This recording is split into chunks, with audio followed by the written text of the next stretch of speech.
ask for advice, not for a job. Don't ask for money. Don't ask for help right away. Ask for advice, because, for example, how I got into Warner Brothers, I had a teacher in high school who I ran into like, I don't know, 8 years after, he taught me.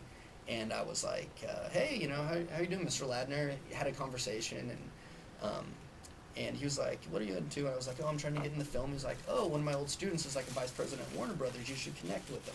So got this guy's card who works at Warner Brothers I've never met, called him up, and I was like, hey, I'm young, I'm trying to get in the industry, would love to take you out to lunch.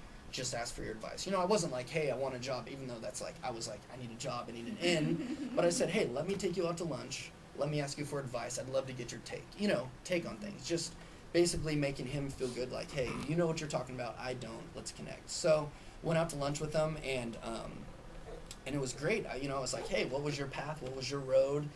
Learned a lot of information about what he did, and then at the end I was like, well, hey, this is what I'm trying to do. I would love, to follow up with you and keep in contact, just to, maybe go to lunch again, and like, if you hear of anything, like, let me know. But, I didn't ask him for anything, and then 2 weeks later, he, sent me an email. He's like, oh, I was thinking about you, talk to this guy, he might help you out. And then all of a sudden I kind of went down that path. But I didn't call him and say, hey, let's meet, I'd love to see if you have a job opening. Because, from there he's going to know, okay, this guy just wants stuff from me. So ask for advice, ask for advice. I think once people know your story, and once people know you want to learn, and you're not going in that they owe you something, they want to help you out. Second thing, this is huge, handwritten thank you letters. Everyone I've met with, I've given a handwritten thank you letter. 50% of the time, I've gotten a call.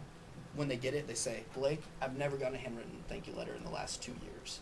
Like, that impresses me, I want to do business with you. Or, Blake, I've never received a handwritten thank you letter. Like, literally. But it's true. I mean, you're probably laughing because you probably did it all the time. Send out handwritten thank yous. Oh, yeah, and that's what you have to do. That's the old way to do it. Exactly. Everyone emails, everyone texts, everyone does this stuff, and I'm telling you, if you write a handwritten thank you letter, it's going to really impress whoever you're working with. And it also say, I think one of the biggest mistakes is once you meet with someone, don't leave the ball in their court. A lot of times I meet with different companies, or I meet with different sources that I'm trying to do business with. And if you say, well, hey, look, I love the meeting, like, give me a call. Never say, like, give me a call. Never say, do you want my business card? Because you're leaving it up to them, and they're probably going to forget about you. They're probably never going to look at it again. If you say, hey, look, I'll get your number through so-and-so, or I'll follow up with you, because then it's on you, and you want to make the connection. You want to follow up. So if you ever just kind of say, well, hey, give me a call, or da-da-da-da, it's probably not going to happen. So make sure you always keep the ball in your court, where you can approach them, you can call them, you can follow up with them. So then, it's not like, you told them to call you and you're calling them like, hey, I never got a phone call from you. It's kind of awkward. So I'd say, handwritten thank you cards, and make sure you kind of end it where you're going to follow up with them. And then the last thing that I wanted to say is making deposits. And this is what my uncle's this business guy from Newport Beach, grew this marketing company, and he kind of mentors me and Peter in business transactions. Who's your uncle? We really have no clue what we're doing. Running a company, but we have fun. We'll edit that part out. Yeah. But he says the number one thing you can do is make deposits with people. He's like, if you met someone and you never follow up, then what's the purpose that you met them in the first place? Make deposits. Every month, shoot them an article that you read that reminds you of them. Shoot them an email asking them, how's this doing? I heard about this. Check in with them. Whether it be someone you may not never use, or whether it be someone you're trying to work with, make constant deposits so they know you're alive. And I think going from that, looking back through just my short career, all my business, and even, connecting with you, a lot of it was following up, making deposits. Even though you said I don't have any money, I was like, well, okay, and a lot of people don't have any money right now, and, calling in and try to work something out. And I think, honestly, networking and, like, sharing your passion is the biggest thing that's going to get you somewhere in life. Obviously, education and school and all that stuff you need to have, and it allows you to do what you do, and it trains you. But, so many of these top business people or people that are running these huge nonprofits and people that have big pocketbooks that want to donate money, a lot of them just want to be treated with a handwritten thank you letter. They want to be asked for their opinion. They want to be taken out to lunch, and they want to know that you're passionate and that you want to work with them. And and I think I've just learned a lot from just taking people out to lunch and listening to them and not asking for anything, and then hopefully just building that relationship over a year or two, and then it pays off. But I think it's very tough because you have to have a list, or you have to have something where you keep organized who you're talking to. So it's not that easy where it's just like, oh, I'm just gonna talk to whoever. So you really have to stay on top of it. But I just thought that would be useful for you guys, because I think everyone can, whether it be for, like I said, a little event or a big company, can use like networking with your friends and family, just so they know what's going on. And then I wanted to share, lastly, this verse. It's kind of like my life verse, but I think it really, when I first read it, it just made me want to like run out into the street and like take on anything in the world. Like I was just so ready to go, and like I felt invincible because I just loved the verse so much. But the more I read it, I realized how much of it is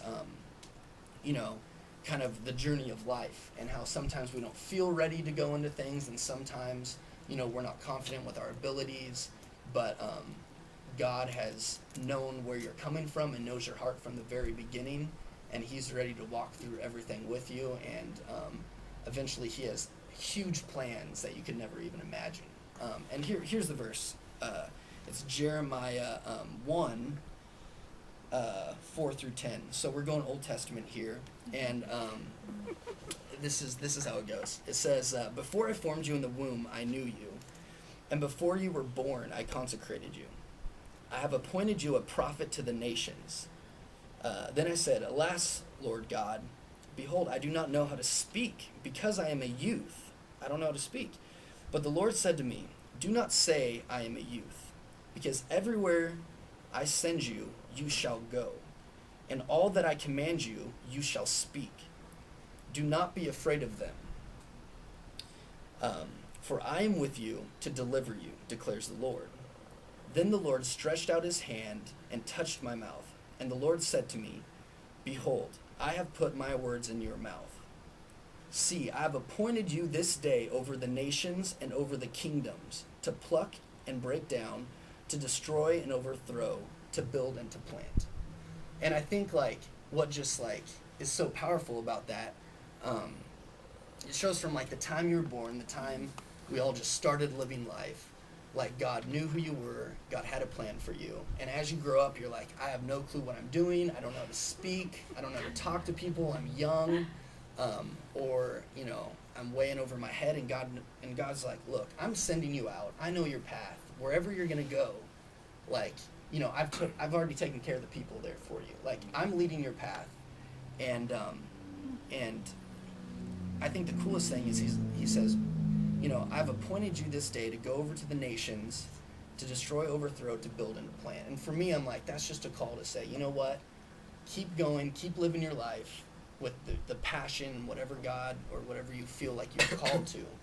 And, you're going to have opportunities to build up people, to tear down walls that shouldn't be there, to tear down racism and things that don't belong in this world, and, to bring fresh air and life and knowledge and thought into those situations. And I think it just excites me because I wish I could be doing a lot more, and hopefully in the future I do a lot more, but it makes me think back about my life and says, hey, hopefully I've already done some of that stuff. And I think we all can look back and see different moments that we've done that, and it's really cool to see how God's already doing that in us. So yeah, that was kind of my spiel that I had planned out of networking and the importance of your relationships and the people you come into contact with, sharing your passion so everyone knows, so there's never an opportunity missed, and then just feeling that your call and your purpose is definitely a path that is set before you for a reason.